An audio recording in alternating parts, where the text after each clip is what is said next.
সমাজ মাধ্যমে সক্রিয় হতে বিজেপি সাংসদদের 9 দফার নির্দেশিকা। প্রতিদিন ফেসবুক, এক্স হ্যান্ডেল, ইনস্টাগ্রামে পোস্ট করতে হবে, বেশি করে ভিডিও পোস্ট করতে হবে, কেন্দ্রীয় সরকারের সাফল্যগুলি সমাজ মাধ্যমে তুলে ধরতে হবে, বিরোধীদের পোস্টের উপর নজর দেওয়ার নির্দেশ। খবর বিজেপির সূত্রে। 26-এর বিধানসভা ভোটের আগেই সক্রিয় হতে চাইছে বিজেপি এবং ফেসবুকে, এক্স হ্যান্ডেল, ইনস্টাগ্রামে আরও বেশি করে পোস্ট করতে হবে, আরও বেশি করে ভিডিও পোস্ট করতে হবে, যাতে সাধারণ মানুষের কাছে কেন্দ্রীয় সরকারের যে সাফল্যগুলি তা যাতে পৌঁছে যায়, তার জন্য সমাজ মাধ্যমে সক্রিয় হতে হবে বিজেপি সাংসদদের, এমনটাই কিন্তু নির্দেশ দেওয়া হয়েছে। সমাজ মাধ্যমে সক্রিয় হতে বিজেপি সাংসদদের 9 দফা নির্দেশিকা।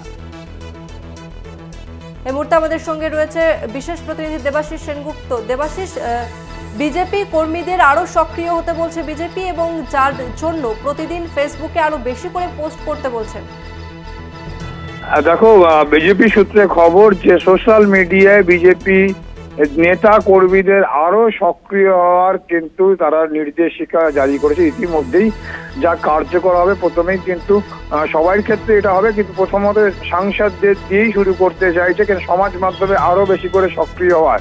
কারণ জানো ইতিমধ্যেই কিন্তু জানো যে প্রধানমন্ত্রী নরেন্দ্র মোদী কিন্তু এ বিষয়ে যথেষ্ট তার কিন্তু পারদর্শিতা রয়েছে। তার বিভিন্ন কর্মকাণ্ড কিন্তু সমাজ মাধ্যমে প্রতিদিন ছড়িয়ে দেওয়া হয়। ঠিক সেই মর্মে কিন্তু প্রতিটি সাংসদকে এরকমটাই নির্দেশিকা দিয়েছে, 9 দফার নির্দেশিকা, যার মধ্যে সমাজ মাধ্যমে যেমন তাদের প্রত্যেক দিন অন্তত কম করে 10টা বা 8টা এরকম ভিডিও একটা নির্দিষ্ট সংখ্যা করে দেওয়া হয়েছে, সেখানে পোস্ট করতে হবে বর্তমান পরিস্থিতি নিয়ে, এবং তার পাশাপাশি তার মধ্যে অন্তত 6টা কমসে কম সেখানে কিন্তু ভিডিও থাকতে হবে।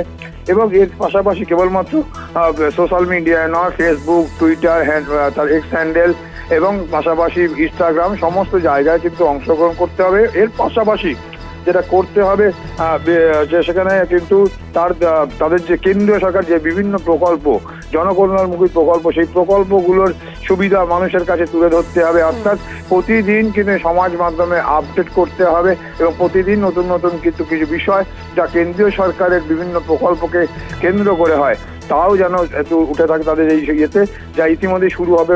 মূলত সাংসদদের দিয়ে শুরু করছে, কিন্তু পরবর্তীকালে বিধায়ক থেকে শুরু করে সমস্ত তাদের যে সদস্য আছে, নির্বাচিত যে প্রতিনিধি তাদের এবং তাদের কর্মী সমর্থকদেরও কিন্তু করতে হবে, এমনটাই কিন্তু বিজেপি সূত্রে খবর।